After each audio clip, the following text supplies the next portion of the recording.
Hey everybody, welcome to another day of the Daily Bible reading here. We are continuing on our journey to read the Bible in 1 year.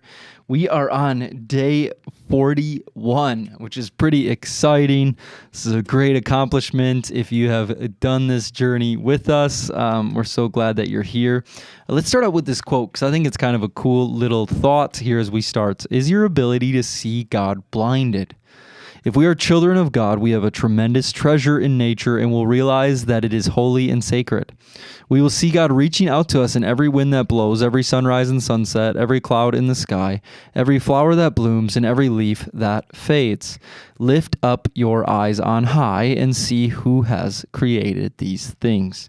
From Isaiah 40:26. So is your ability to see God blinded?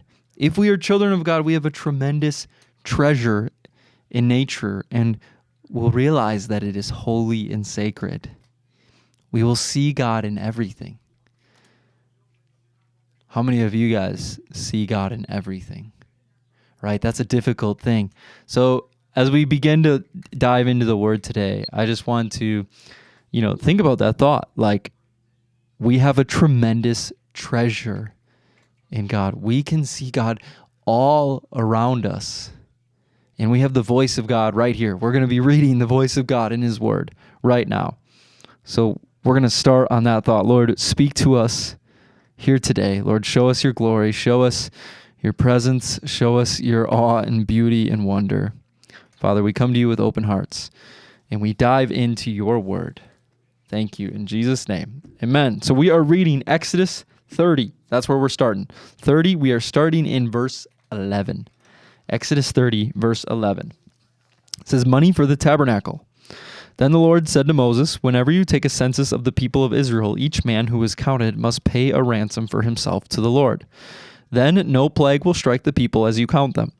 Each person who is counted must give a small piece of silver as a sacred offering to the Lord. This payment is half a shekel, based on the sanctuary shekel, which equals 20 gerahs.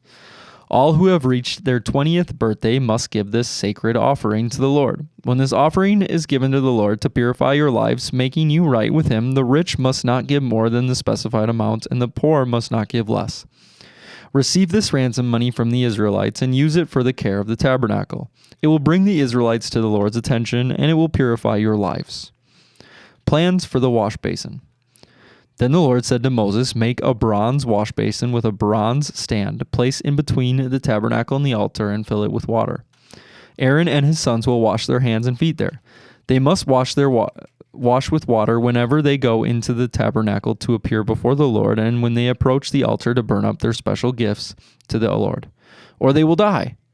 They must always wash their hands and feet, or they will die. This is a permanent law for Aaron and his descendants to be observed from generation to generation. The anointing oil. Then the Lord said to Moses, collect choice spices, 12.5 pounds of pure myrrh, 6.25 pounds of fragrant cinnamon, 6.25 pounds of fragrant calamus, and 12.5 pounds of cassia, as measured by the weight of the sanctuary shekel. Also get 1 gallon of olive oil. Like a skilled incense maker, blend these ingredients to make a holy anointing oil. Use this sacred oil to anoint the tabernacle, the Ark of the Covenant, the table, and all its utensils, the lampstand and all of its accessories, the incense altar, the altar of burnt offering and all its utensils, and the wash basin with its stand. Consecrate them to make them absolutely holy. After this, whatever touches them will also become holy. Anoint Aaron and his sons, also consecrating them to serve me as priests, and say to the people of Israel, this holy anointing oil is reserved for me from generation to generation. It must never be used to anoint anyone else, and you must never make any blend like it for yourselves. It is holy, and you must treat it as holy. Anyone who makes a blend like it or anoints someone other than a priest will be cut off from the community.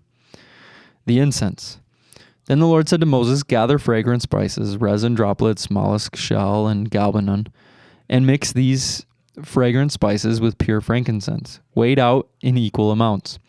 Using the usual techniques of the incense maker, blend the spices together and sprinkle them with salt to produce a pure and holy incense. Grind some of the mixture into a very fine powder and put it in front of the Ark of the Covenant. There I will meet with you in the tabernacle. You must treat this incense as most holy. Never use this formula to make this incense, for you must treat it as holy. Anyone who makes incense like this for personal use will be cut off from the community. Chapter 31. Craftsmen Bezalel and Oholiab.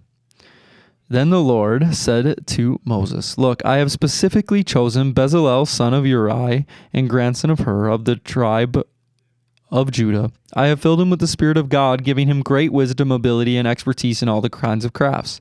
He is a master craftsman, expert in working with gold, silver, and bronze. He is skilled in engraving and mounting gemstones and in carving wood. He is a master at every craft. And I have personally appointed Oholiab, son of Ahisamach, of the tribe of Dan, to be his assistant.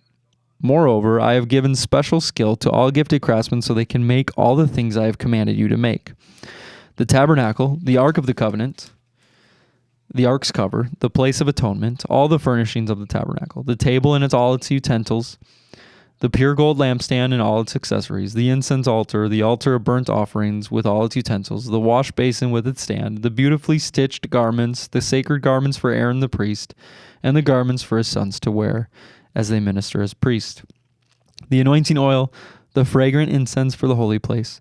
The craftsman must make everything as I have commanded."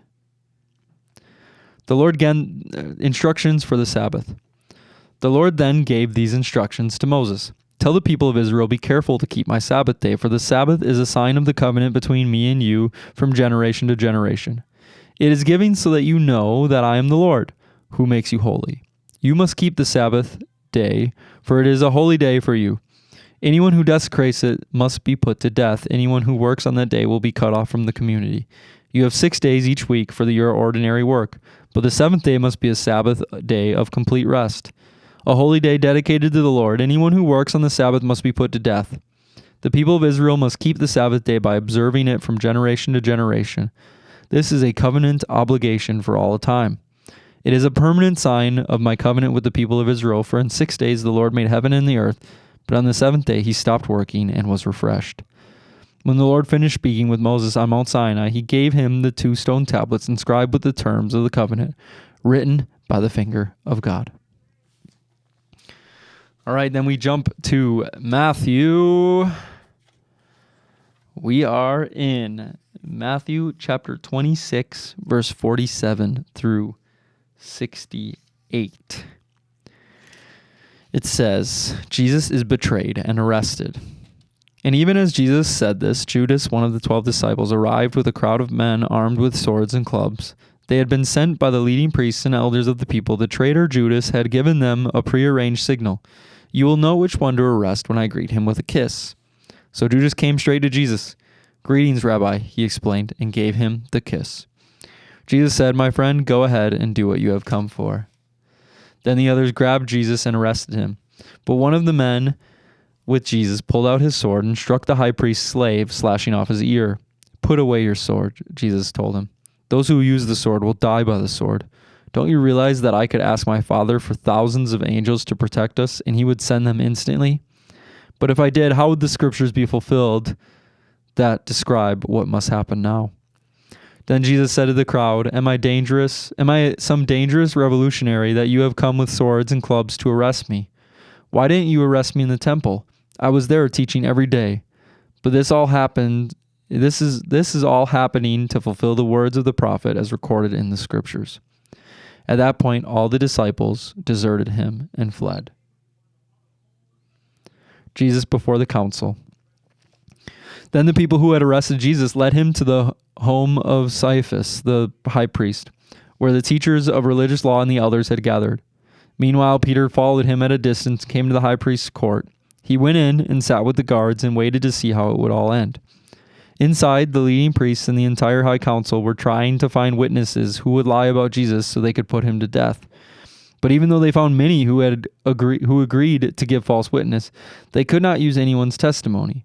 Finally, 2 men came forward who declared, "This man said, I am able to destroy the temple of God and rebuild it in 3 days."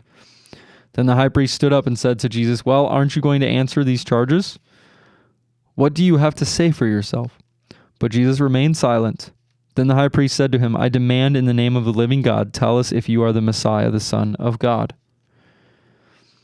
Jesus replied, "You have said it. And in the future you will see the Son of Man seated in the place of power at God's right hand and coming on the clouds of heaven."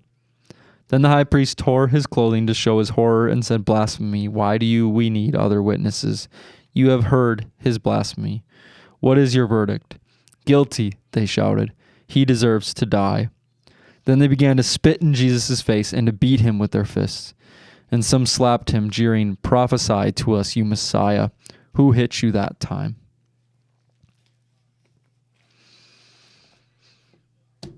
It's amazing how evil and wicked people can be, even when they say they are good. We are reading from Psalm 32 today, verses 1 through 11. A Psalm of David, Psalm 32. Oh, what joy for those whose disobedience is forgiven, whose sin is put out of sight. Yes, what joy for those whose record the Lord has cleared of guilt, whose lives are lived in complete honesty. When I refused to confess my sins, my body wasted away, and I groaned all day long. Day and night your hand of discipline was heavy on me. My strength evaporated like water in the summer heat. Finally, I confessed all my sins to you and stopped trying to hide my guilt. I said to myself, I will confess my rebellion to the Lord, and you forgave me. All my guilt is gone. Therefore, let all the godly pray to you while there is still time, that they may not drown in the floodwaters of judgment. For you are my hiding place. You protect me from trouble. You surround me with songs of victory. The Lord says, I will guide you along the best pathway for your life. I will advise you and watch over you. Do not be like a senseless horse or mule that needs a bit and bridle to keep it under control. Many sorrows come to the wicked, but unfailing love surrounds those who trust the Lord. So rejoice in the Lord and be glad, all you who obey him. Shout for joy, all whose hearts are pure. That's a good psalm there. And last but not least, we have Proverbs 8, verses 27 through 32. I was there when he established the heavens, when he drew the horizon on the oceans. I was there when he set the clouds above, when he established springs deep in the earth. I was there when he set the limits of the seas so they would not spread beyond their boundaries. And when he marked off the earth's foundation, I was the architect at his side. I was his constant delight, rejoicing always in his presence. And how happy I was with the world he created. How I rejoiced with the human family.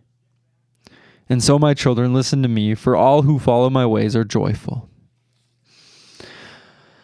All right, that is our scripture reading for today. There's a lot there that we could kind of talk about and look into. One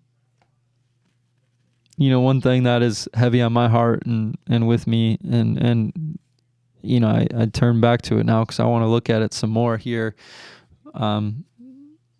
after I close. But, just that Psalm 32, oh, what a joy for those whose disobedience is forgiven, whose sin is put out of sight.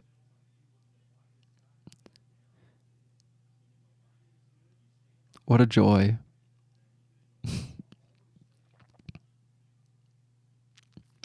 I think all that needs to be said is, it says, many sorrows come to the wicked, but unfailing love surrounds those who trust the Lord. So rejoice in the Lord and be glad, all you who obey him. Shout for joy, all you whose hearts are pure. What a joy for those whose disobedience is forgiven. Nothing more needs to be said. If you believe in Jesus as your Lord and Savior, your disobedience is forgiven. So whatever you're carrying right now, whatever hurt, whatever mistake, whatever thing that might be holding you back or giving you pain,